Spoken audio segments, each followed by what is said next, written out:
This is the world according to Jen and Carolyn.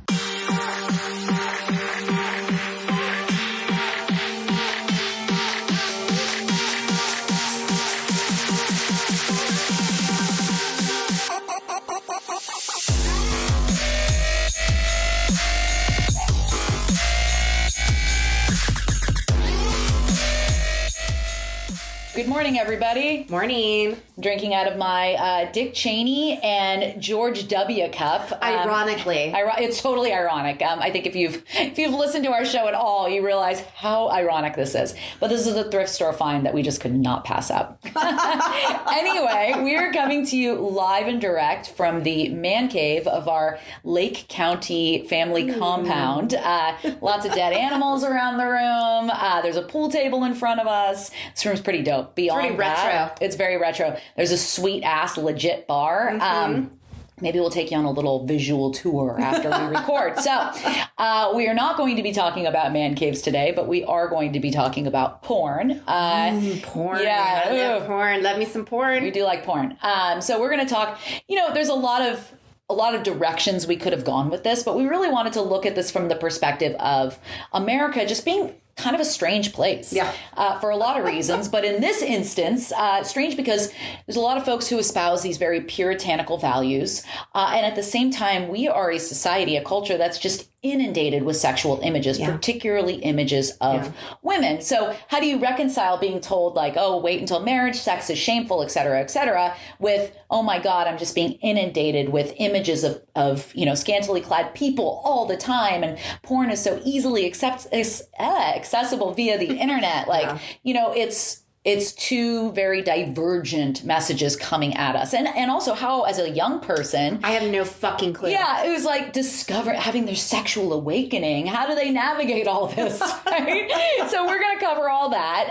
And because we are, very boring, cis, hetero white women. We're kind of going to look at it through that lens. We don't feel like we have any qualifications to speak from any other community's perspective. So we're going to stick to that.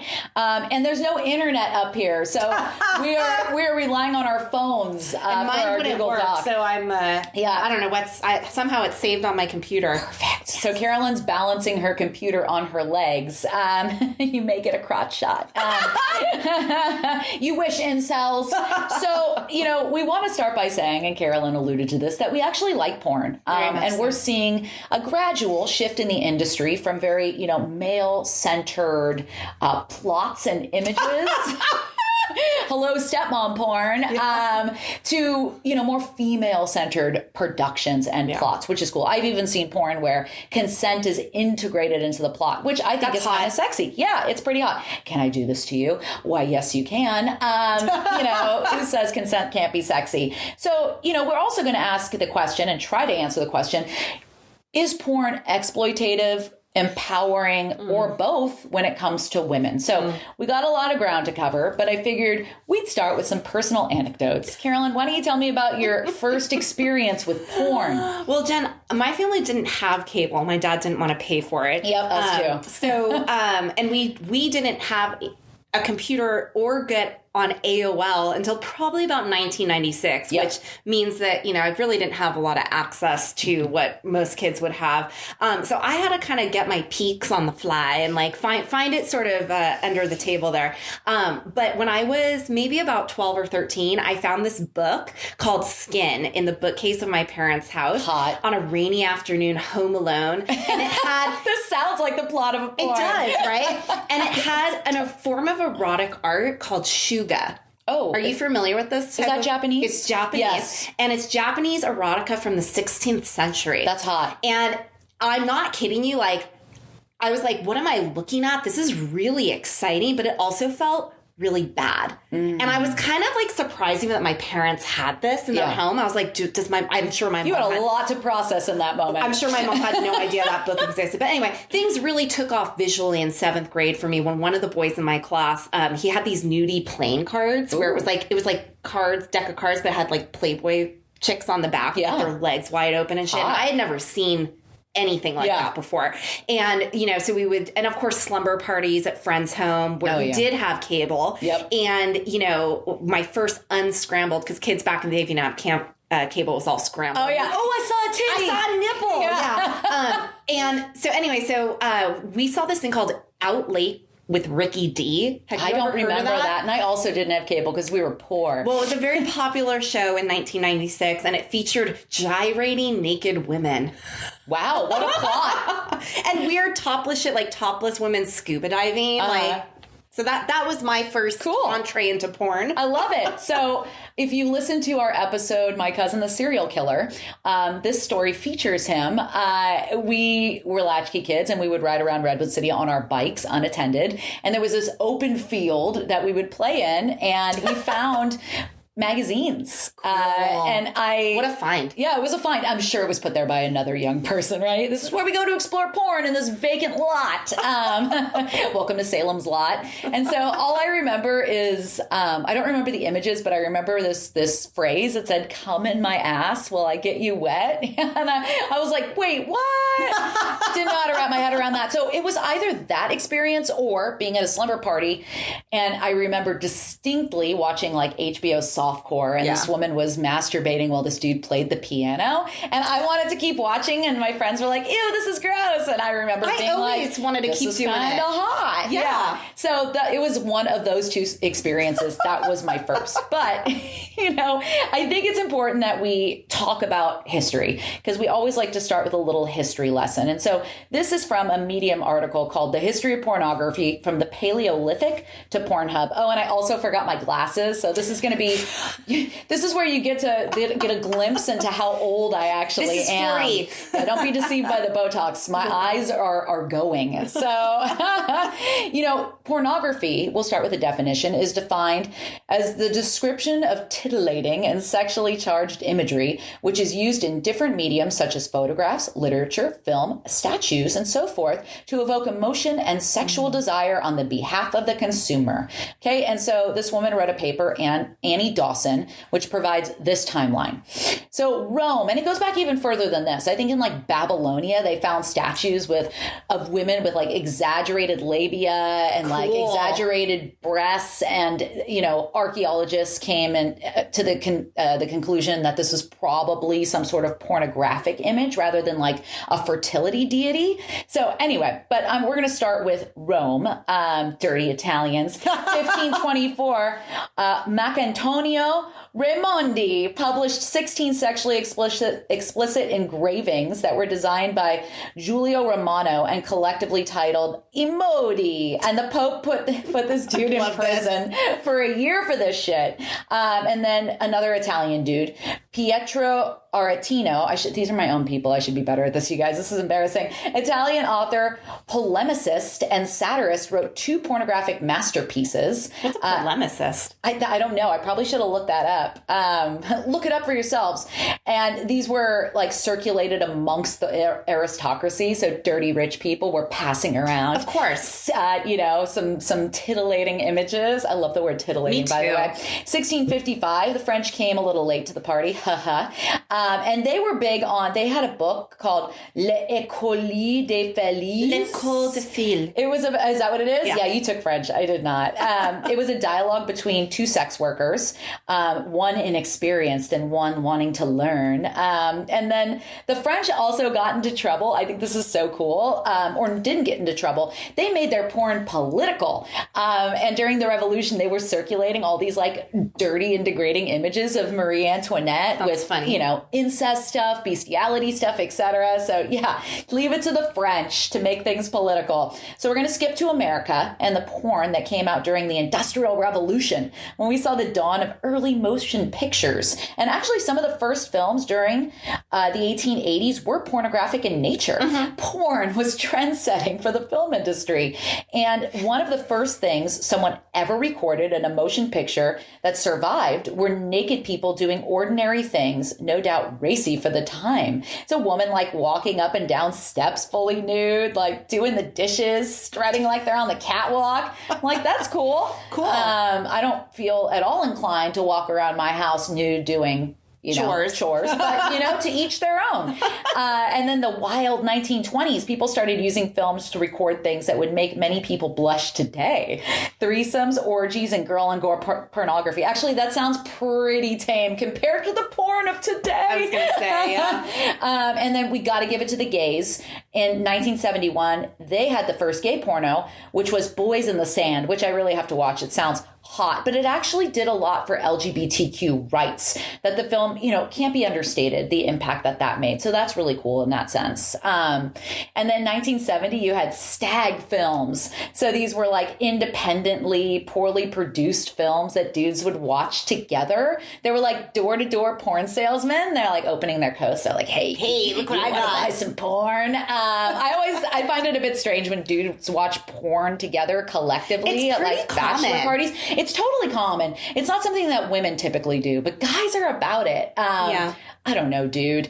I don't want my juices to start flowing in a room full of my friends. Private. I am very private. I've watched porn with a group of women. Have you? Yeah. Okay. Well, I haven't done that since I was a kid. I haven't done a daisy chain yet, but oh God, we're not even going to go into what that is.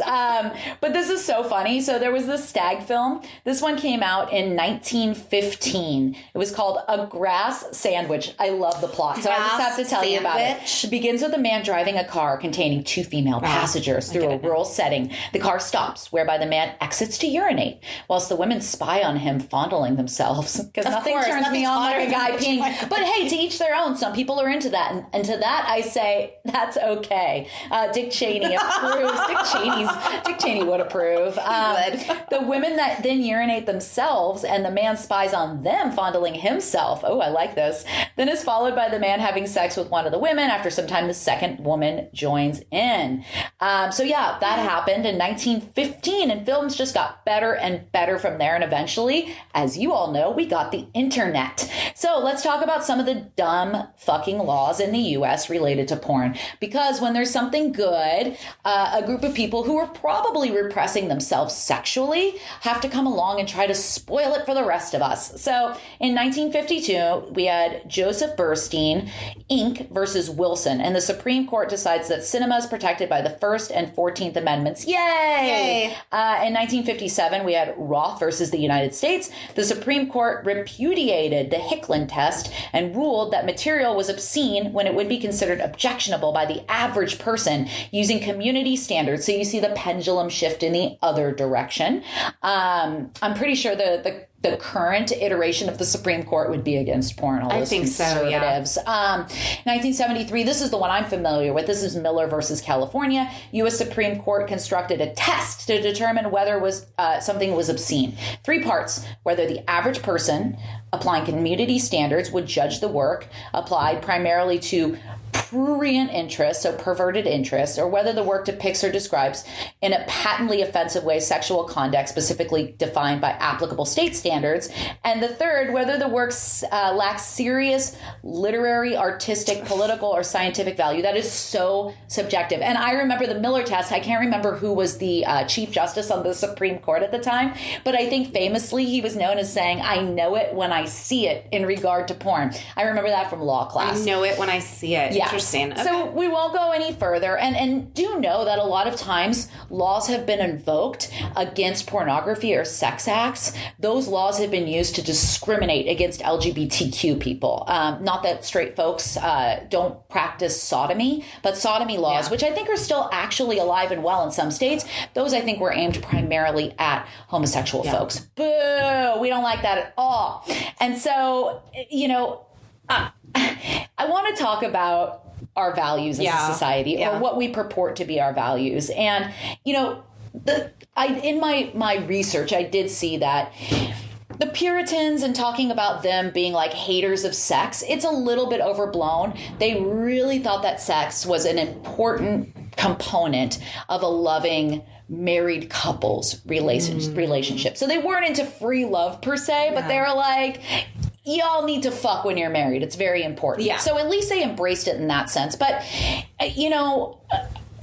I found this great article. I thought this was awesome.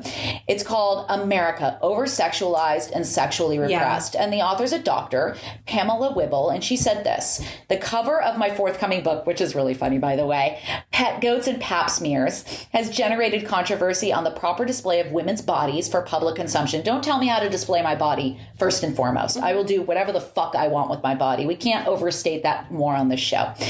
She says, I've heard from over 100 people who have shared their journey and their rage over my book. And so she talks about some of the reactions to her book. And she said, a patient offered this analogy. I think this is brilliant, and this sums up what we're talking about. A typical magazine at a grocery store checkout counter will advertise 101 chocolate cupcake recipes next to how to lose 15 pounds in 15 days. That does not sound healthy.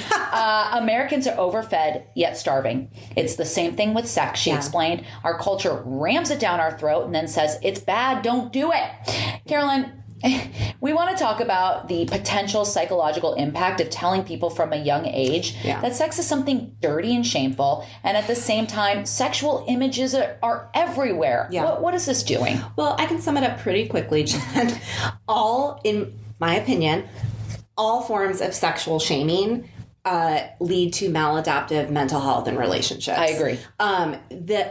First of all, healthy sexual development is as important as growth, as nutrition, as it's a human, I don't want to say a human need, but it's an urge. Yeah. And, again, it starts, whether you like it or not, it starts in your home environment. Mm-hmm. And research shows that in the United States, sexuality is still rarely discussed in our homes. And the messages usually are really awkward, inaccurate, or they're based in religious shame and guilt. Mm-hmm. Again, you mix all of that, which may be okay, but then you mix that with this intense, uncontained content, which is porn. Yeah. And you going to see a direct impact on mental health and physical health. Mm-hmm. And to me, those are the two things. But again, there's always exceptions to the rule. Yeah. And, generally sexuality and sex, they're just perceived to be improper to discuss in American society. Mm-hmm. They're considered shamed and taboo.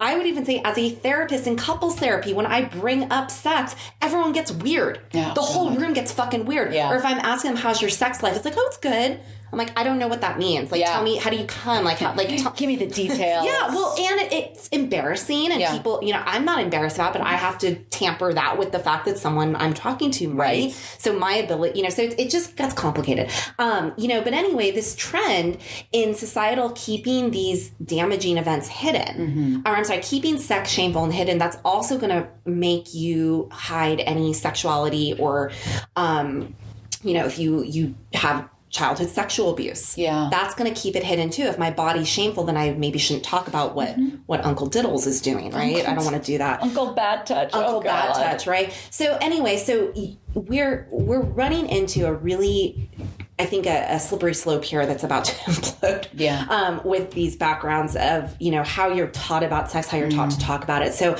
anyway, in my opinion, telling someone that their body and that their sexuality is dirty or shameful is abusive. Yeah. And I would report that to CPS. It's emotionally abusive. That's fucked up. You're going to traumatize someone just the same as if you were beating them. Yeah. It's that physically traumatic and could lead to a lifetime of all kinds of stuff. And the sad thing is that I don't actually think most adults consider this. Mm-hmm. I don't think that most parents think, oh, I'm going to fuck my kid up sexually. I think most adults are kind of struggling to even understand what they were taught and how it's being replicated. But we have to do better. Yeah. And we have to start talking about this. So I want to give you a little bit of what the APA, which is the American Psychological Association, Dictionary of Psychology says about shame. Mm-hmm. Shame is a feeling of inferiority, inadequacy, incompetence, and helplessness that leads to interpretation of the self as defective and flawed.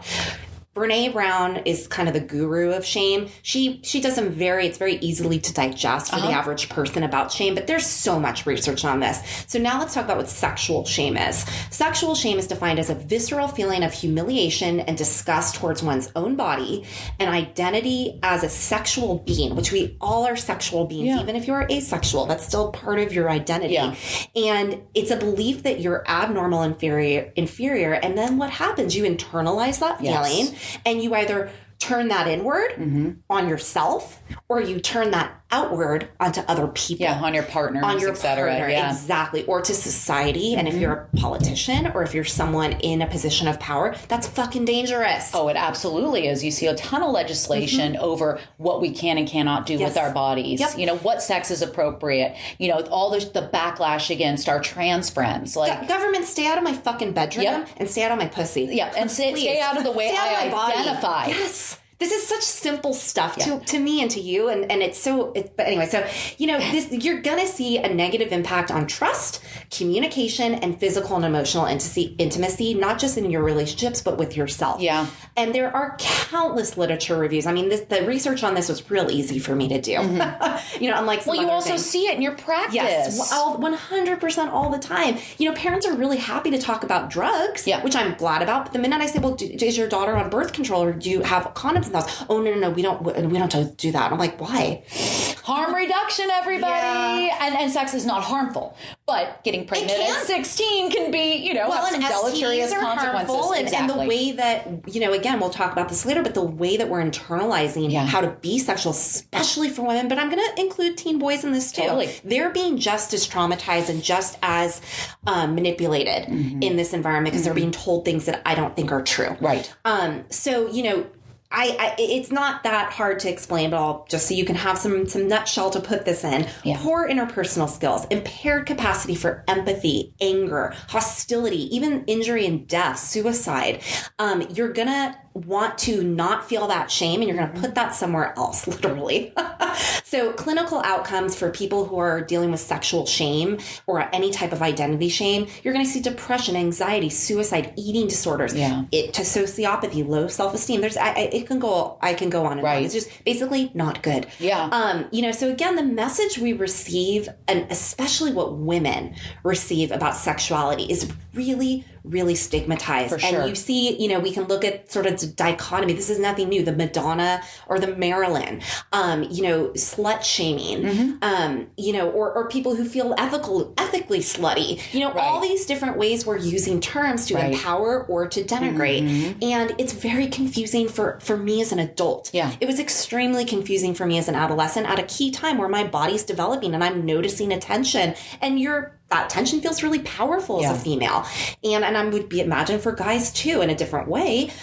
You know, so men are often praised for these behaviors of, you know, prowess and, you know, getting laid and things like that. Yeah. And women have the exact opposite. Well, nobody cares if going into a marriage, a man is a quote unquote virgin, but the purity is placed solely on a woman. Oh, you should be, you know, pure and untouched by another man before you marry your husband. Yeah. And we in California, in San Francisco in particular, these ideas sound antiquated and foreign, but so many other places in this country, those are still the values that are espoused. Yeah. And, you know, again, I really do think that this is hurting male culture. For sure. And I think men have to take some responsibility in this, that this is hurting them too, because it's asking them to take a dominant role in sex. Sub and dom is non-binary, in my opinion. Oh, for sure. And there is you can be able to play with that, and it can be playful, or it can be consensual, but you know, it's not helping anyone how we internalize this shame or how we externalize this shame. And it's not just related to sexual acts. And this is where you look at this with porn. It's related to trust and aesthetics and different ways that we're open in our relationship and open-minded or nuanced in our thinking. And, you know, again, there's nothing wrong about having a desire. We don't, we do shame people on their desire to eat, but it's like going to the bathroom, eating, sleeping. Sex is part of your existence throughout your lifespan. Yep. And there's not this, you know, it's very ageist too. Yep. And let's not even talk about the way that you see this in the mental, in the any type of mental community where people are having sex or kids are having sex. We're constantly downplaying it or trying to say, oh, do that when you're older. No, they're doing it now. Right. Teach them. Yep. Give honesty. If you don't teach them, somebody else or the internet is going to. Yes. Yeah. And so, providing accurate, unbiased answers to nearly every imaginable question your young child will ask about conception, puberty, birth control, STDs. Do not lie to kids, teens, or anyone. Yep. Offer something clear, direct, factual, science-based. There's tons of research out there and information, and let kids be responsible to make their own decisions and how to stay healthy. Yep. And that includes how they're going to access porn. Yep. And it's there. It's accessible to them. So you have to have some containment around it, and also be willing to have the uncomfortable conversation with your child of, hey, the things you're going to see aren't really realistic, or maybe they are realistic, but you're not going to walk up to your first partner and fucking slap their face with your dick and expect them to be like, open and receptive to that. You got to talk about these first. What do you like? Oh, you like being dick slapped? Cool. We're going to do that. We're going to do that. You have a conversation. And again, it's an entrance into any type of conversation about consent and keeping your body healthy and autonomy and setting boundaries. For sure. And you can use this conversation to really have a really interesting, good conversation. It starts when they're little. Yes. And we understand, or I understand as a parent, you understand as a therapist, yes, these conversations could be awkward, but just as we know, when our kids get to middle or high school, they're going to have the opportunity likely to do drugs. And we try to head that off at the pass and be proactive with those conversations. Every teen and younger has a smartphone in their pocket. I remember when I was in my mid-20s and I got my first BlackBerry, which is so stupid because it was a work BlackBerry. I was like, oh, I want to look at some porn, and that was me in my 20s. I'm also incredibly immature. But we know our children are going to be accessing this. How do we want to frame that? Yeah. So, I think, we are moral-based society, like it or not, and a values-based society. I don't necessarily know how you monitor that from a legal standpoint, unless something's non-consensual. I don't know how you decide what someone likes or what is considered obscene. Right. I mean, in my mind, if it's age of consent and you are understanding, I think that's where we get into the nuance of porn is that really what we're being seen often in the general content? And is a teenager going to be looking up ethical porn? No. And you made, probably I think not. No. And you put it in your notes too. I haven't, full disclosure, I haven't watched a lot of Euphoria. I think I saw the first 2 episodes. It was a little too heavy for me as a parent. I'm like, oh my God, my child. And these are the things. Brilliant. And it's the stuff, a ton of the stuff that I did when I was a teen. And now looking through my adult eyes, I'm like, oh God. This is why my brain is Swiss cheese. But there's that scene, right? Where this teenage couple, they're going to have sex for the first time, and the dude starts choking his partner, and she's, I don't like that. I don't want to do that. And he, I think, discloses, oh, this is what I'm seeing in porn. Yeah. Right. If it's consensual and they have a dialogue beforehand, like, this is what I like, this is what I'm into. I don't particularly like choking. I think it can go sideways, but you have a safe word, whatever.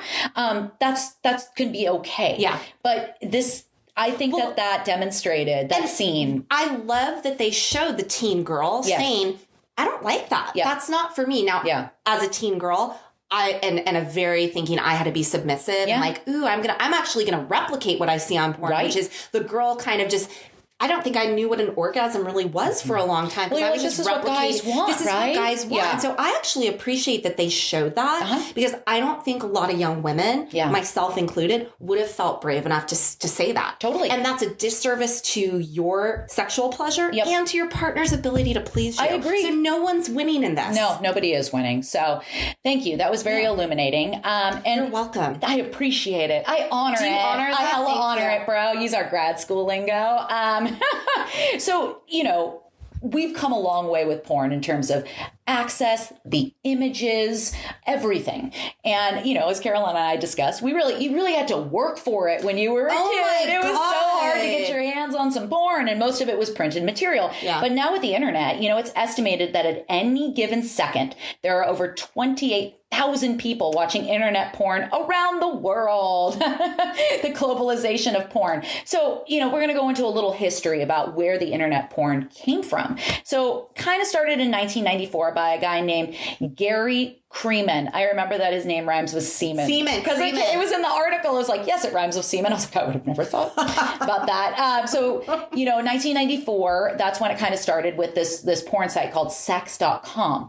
And then around 2004, things just exploded. I'm trying to make it sound dirty. Yeah. Delivery model for online pornography morphed from pay-per-view porn sites to user-generated tube sites where the revenue came not from subscribers, but from advertising. And then webcam technology. Shit, look at Pornhub, all based on webcam technology. As far as I know, I actually haven't been on Pornhub. Maybe I should check it out. That's pretty cool. I think you can find anything you want on there. And so, we were able to see people stripping and masturbating, etc., having sex on these webcams, a whole new form of pornography. And so, well, not new, but new in terms of access, right? Yeah. And then the internet, which we don't have right now, ironically, but faster speeds on the internet. Now we can watch porn. It doesn't look like if you watch the Pam and Tommy Lee docudrama or whatever, which was really good. I highly, highly recommend it. And the Pornhub drop.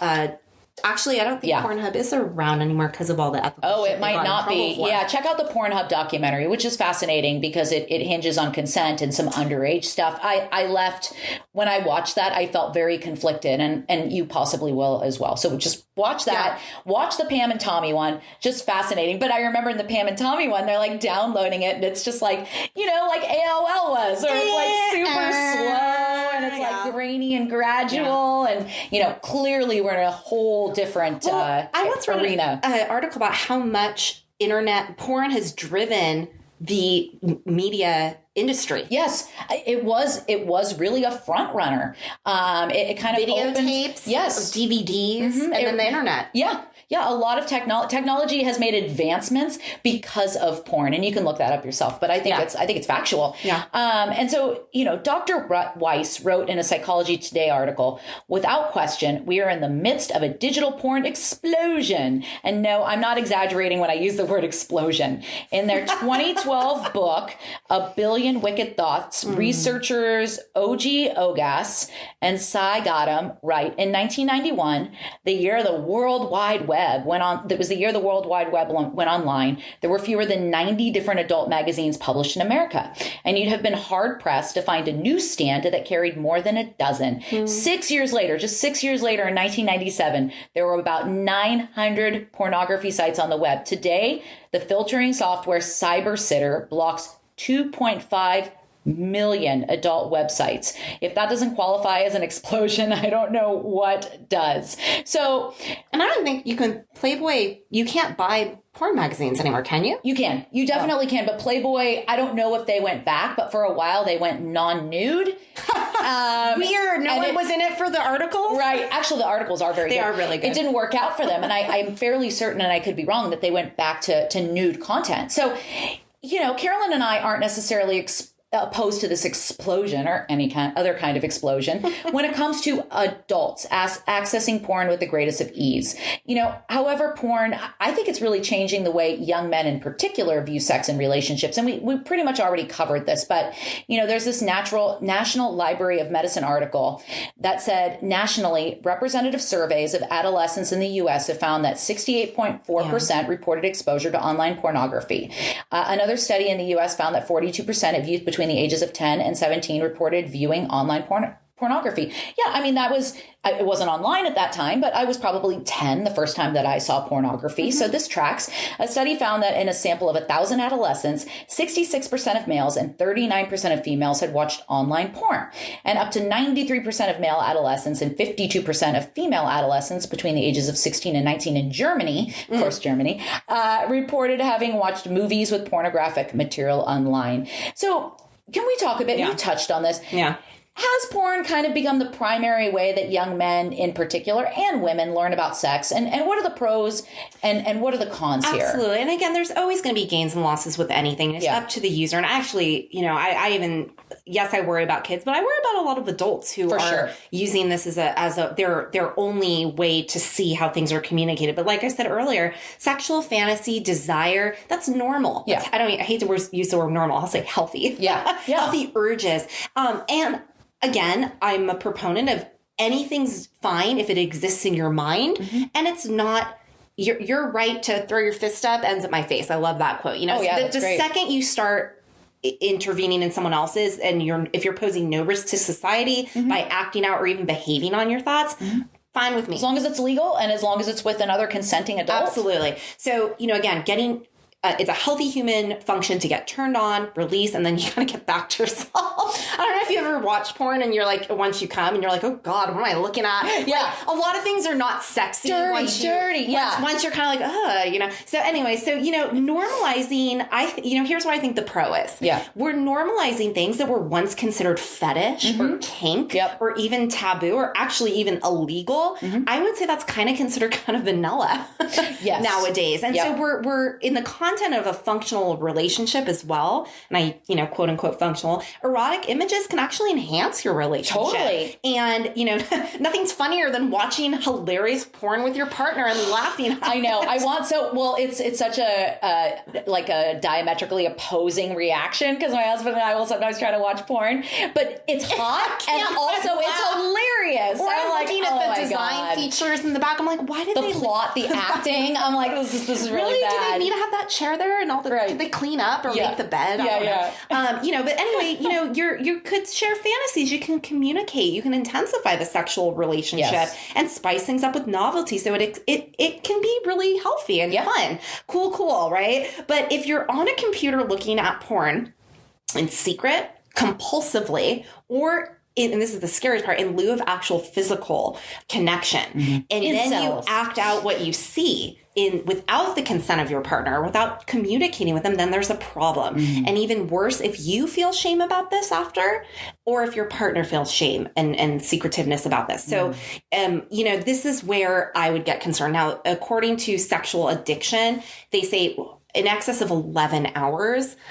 I don't know. I mean, I think that's subjective. 11 hours in a day? Yeah. Oh, shit. I would say an hour. I don't have that much time. I don't have that much time. I don't have that much time either. I love getting off, but I would say my max is maybe an hour. I'm not like Jeffrey Toobin. I don't masturbate at work. Jesus Christ. Seriously. Yeah. So, but I would say it's like anything you use or abuse. Yeah. If it's impacting your life or your ability to function, that's sort of a personal thing. Personal red flag. Yeah. So, so I love the Center for Healthy Sex in Los Angeles.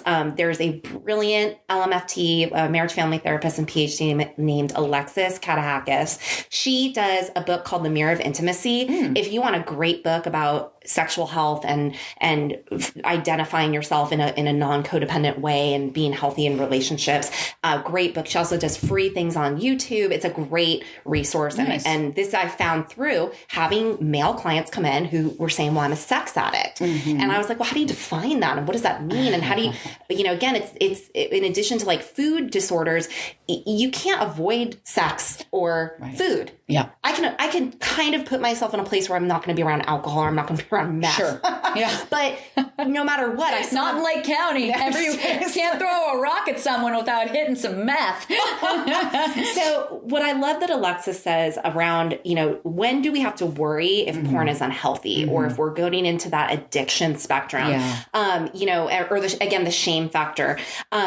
So whenever you're using porn or anything, I'm going to say, as a coping tool to medicate trauma, tension, or discomfort. Okay. Over time, the sex addict symptoms worsen and he or she becomes habituated to the current behavior and takes greater risk to recapture the initial euphoria and that would cause numbness to that pain. That's like drugs. Yeah, exactly. So it's the same thing. It's the same part of your brain too, right? Yes, exactly. And so whether we're talking about, no matter what we're talking about, that's where you always want to be careful. For sure. That makes sense.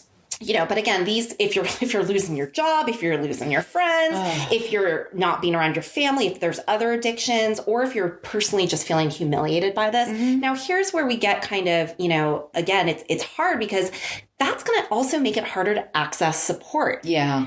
It's hard to not, again, we're sort of a society that kind of gets like, alcohol, go to AA, or we'll talk about that.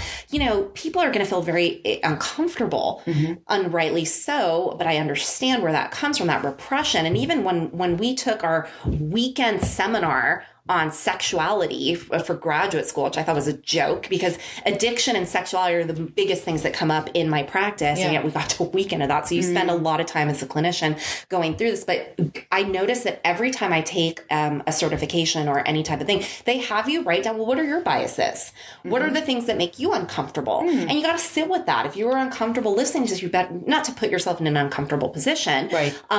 And, you know, I'm pretty comfortable with my sexuality. I'm pretty comfortable talking about this with people, but I also have to watch that because my over comfort with it can maybe make someone else feel uncomfortable. We're only human. Yeah. You know? And so, you know, I appreciate that. And I recommend with couples too, that they do not just we do a full sexual health inventory. And we talk about, you know, how do you guys talk about these things? And I let them do it privately. But then I do bring it up in session. It's always so awkward. And it's sad that it's so awkward, but I also, you know, I understand where that comes from, but also talking about that, you know, so the younger and younger you're exposing your brain to these kinds of images. Think about, you know, same thing with alcohol. You can manage that maybe a little older, but at 10, that's when you drink a whole bottle of peppermint schnapps and then vomit everywhere because you don't know. You're like, I'm going to be cool and drink alcohol. Right. I didn't do that. No. Anyway, so, you know, that's where we start to go, you know, this is problematic. Yes. You know, again, our humans are the only mammal that our brain develops outside of the uterus. And as we said in our last episode, males, it's about 30, females, it's about 25. So when we look at the research on pornography, is this rewiring our brain to be overstimulated, to think things that just kind of aren't really true in real life? I don't know about you, but the first time you enter me, I don't, you know, and like all the dumb shit you do see on porn. Like I'd love to see a porn where it's like a married couple actually being like, fucking your rhythm's off. Yeah, me on a Tuesday night where I'm like, I'm so tired. Can I just lay here? That's reality. Yeah. And so Dan Pollitt's, who's, I'm a big fan of something called relational life therapy by Terry Real, a great therapist. So he's a certified sex therapist, and I thought what he wrote was really insightful. So sometimes a sexual history of abuse or premature entry into sexuality, which is prior to mid-adolescence, it's kind of like a door that opens, right? And once it's open, you can't close it, right? And again, it's the younger and younger you open that door, the more immature your brain, the more immature you are going to be about it. And so when a person is fixated at a young age, they were kind of brought into that sexual world. They could also maintain that state further on. So in other words, you know, if you are shown these images younger and younger, you might actually stay at that, you know, if you're shown images of young girls or young boys. Well, it's just like, I'm not going to equate it with trauma necessarily, but like, a lot of people, like my biological mom, I can tell that emotionally speaking, she stopped developing when she was in her teens because of the immense amount of trauma that she was subjected to. And you do see this, that as a result, some men can stay in that fixated attraction to young girls or to very submissive women or women who, you know, whatever you're watching, that's going to become your reality and you're going to reenact that or you know, God knows what else. And so we do see this impacting your brain. There's no way it can't. These are images and they're flooding at you. And I like where he also went on that, you know, once there's a cyber porn addiction, this is always going to lead to difficulty in your interpersonal relationships. You're going to see that elsewhere. You know, so again, there's tons of cons. But, you know, it's from a relational standpoint, there's just a higher incidence of how this is going to impact your neurodevelopment and your neurochemical effects of porn, which you see the same thing as with any addiction. You're going to get high dopamine, high serotonin, but also high cortisol because it's shameful in and of itself. Stress hormone. Yeah, cortisol. You're not going to, you know, so, you know, yes, we do have to look at how adolescent, and I'm even going to say younger than adolescent, pornography comes into things. And most kids are getting in 5th grade, their sort of sex education. Yes, I remember fondly. Same. And, you know, they separated boys and girls. And it was all about just your I was in public school. There was no separation. We got separated. And I remember when we all came back together, it was like weird. And we were like, so you guys get wet dreams, huh? And they were like, so you guys bleed every month. Yeah. And it was just so awkward and uncomfortable. And then all of us were like, but Jesus wants it that way? Like, because we went to a religious school. God. So anyway, Literally. I think this is the most important information we can use from a 2023 study on adolescent pornography use. Primary care physicians, parents, teachers, we are the first contact for adolescents and children. And it's imperative that we have an unbiased understanding of the impact, not only of sexual identity and the development of your sexual self, but also how pornography impacts us. And we have to lay a groundwork from a healthcare provider standpoint to talk about this stuff. Right. And parents get really uncomfortable. Of course. When I talk to their kids, I get lots of parent calls after the fact. Hey, I heard you were talking to my daughter about masturbation. And I'm like, absolutely. Yeah. You go get her a vibrator. You don't think she's already fucking doing that shit? Yeah. It's I get how that can be uncomfortable for a parent, but it's like, well, if you're not talking to it, they're going to talk to me about it, and I will talk about it with them. Well, it's a testament to how much they trust you. And yes, teens are going to explore their bodies. Thank God. Yeah. I would much rather you explore your own body before you only can have a healthy sexual relationship with someone when you have a good understanding of your body. You have to know what you like. How do you like to be touched? And be comfortable communicating those desires and preferences to your partner. Yes. But it can go the opposite way too. Like, my mom, and I think it was because she was so immature, would talk very freely to me about sex. And I would go to school, and my nickname at school was Dr. Ruth, because all I wanted to talk about, and this was 4th grade, all I wanted to talk about was sex. It didn't mean I was ready for sex, but parents in the neighborhood thought, oh my God, she must be being sexually abused, which I was not, or she must be engaging in sex at 10 years old, which I also wasn't. I didn't lose my virginity until I was 18. I was real late to the party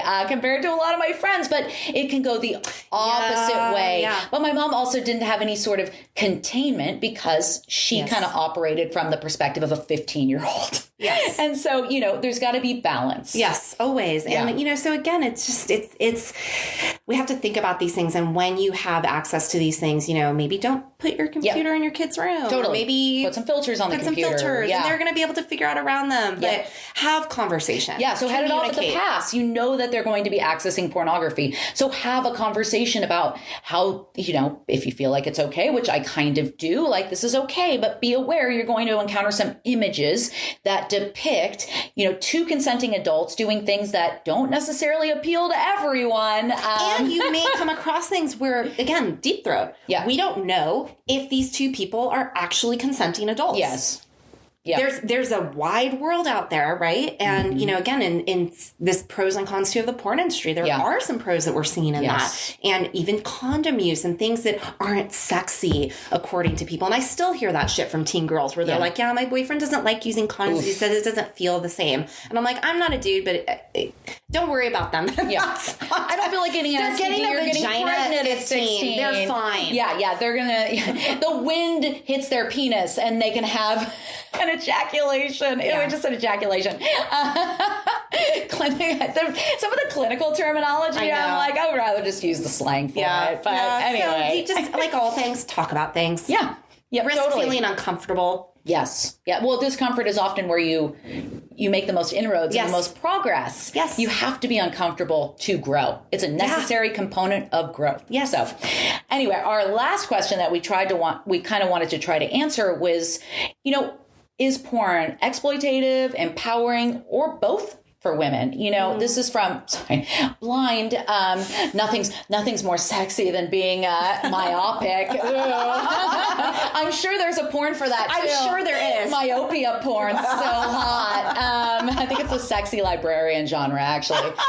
So this is from a Sage Journal paper. On the one hand, prior studies report that women experience feelings of shame and guilt about consuming pornography. Additionally, it is argued that mainstream, i.e. most heterosexual pornography, does not provide pleasurable representations of sex for women. On the other hand, many studies come along with the claim that consuming pornography is an important emerging practice for women's explorations of their sexual desire and overall understanding of their sexuality. I feel similarly.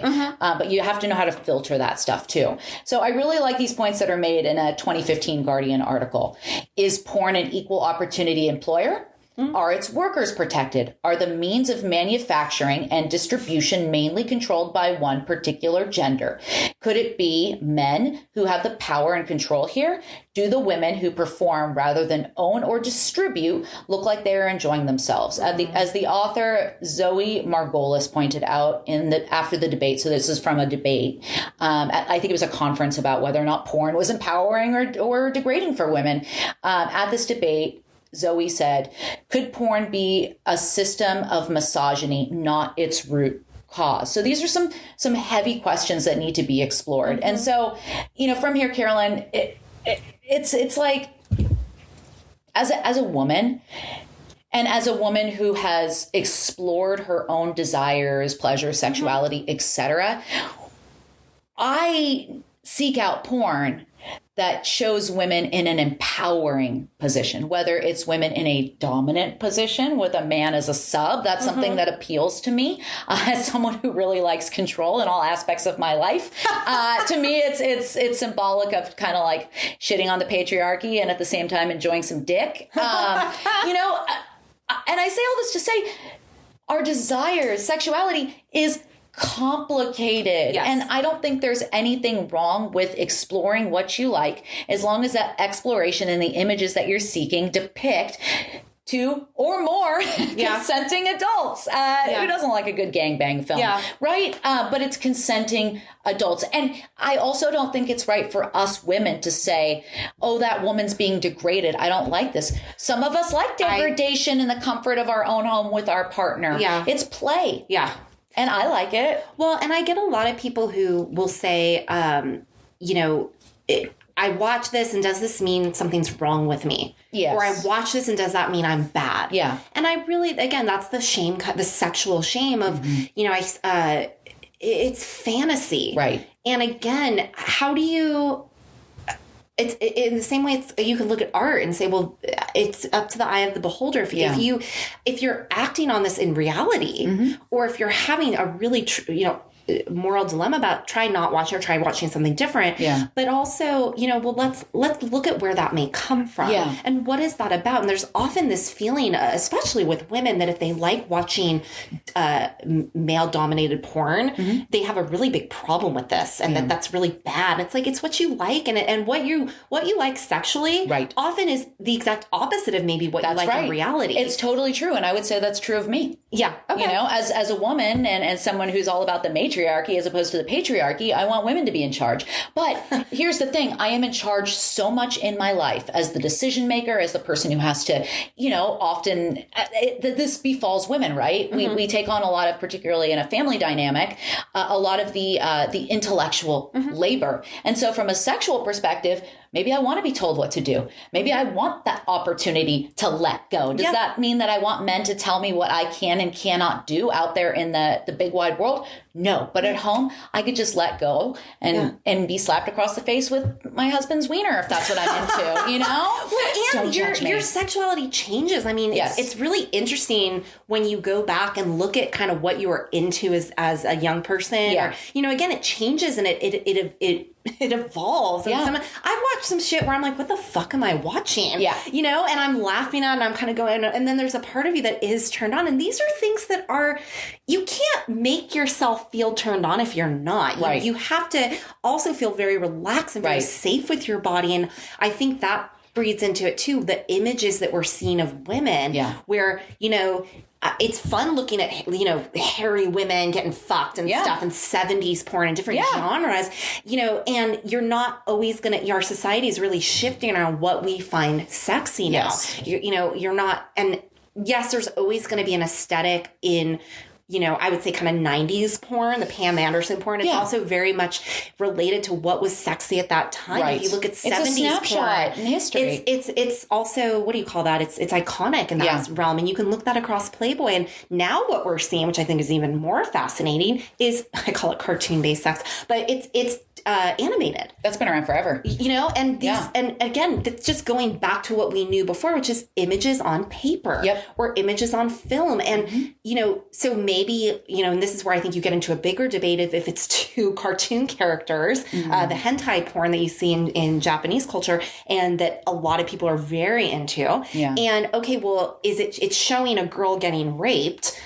And do we find that ethical? And do we find that sexy? But it's a cartoon, so it's not an actual person. But why do we find that sexy? So it brings up a lot of questions for people that, you know, again, and can we have a dialogue about this in which, and that's often what's happening in the room is saying, well, let's okay, over here we have a group there's always going to be a group that says that's disgusting, that's dirty. Sure. And that's wrong. And probably secretly love it. Exactly. And also let's look at all these other things. And let's look at how this impacts the rest of your life. Yep. So it's never just one thing. You have to look at everything from a completely different lens across all cultures. And in America, we definitely have a vibe. Yes, for sure. And, you know, our final thought in the spirit of Jerry, when it's pornography made between consenting adults and everything is on the up and up legally, if you don't like it, don't watch it. It's that simple. And as parents, yes, we have an obligation to attempt to guide our young people around developing healthy attitudes toward sex, healthy attitudes toward having open and honest dialogue with their partners about what they like, don't like, consent, etc. But I am not a fan of any kind of policing beyond really the protection of children when it comes to this content. Because again, and they brought this up in the Pornhub documentary, a lot of times that policing hinges on sex that goes beyond heterosexual sex. And it's often targeted at the LGBTQ community. Don't like that at all. So basically what it boils down to is if you don't like it, don't watch it. Don't yuck my yum. Don't yuck my yum. Don't yuck my cum. So gross. Not gross. See, I'm judging myself because I said not gross, cum. It's perfectly it's normal. Not dirty. It's wonderful. It's beautiful. Sex is awesome. It's Perfectly Normal is an amazing book too to buy for your children. Oh, I'm sure my kid is only a couple of years away from that. He already has questions and he's not even 6. I'll get it for him. Yes, I love it. That's what aunties do. So yeah, we hope you enjoyed this episode. I know we were kind of all over the place, but it was really just kind of an open and honest dialogue about porn from our perspective. And I think it's really important that we're looking at it from the perspective of a therapist. We actually have a therapist here who deals with these real life challenges and questions on a daily basis. So yeah, hope you enjoyed it. Now go watch some porn. Go watch some porn, ethical porn. Go diddle yourselves, guys. Have a great day. Love you all. We'll see you next week. Bye.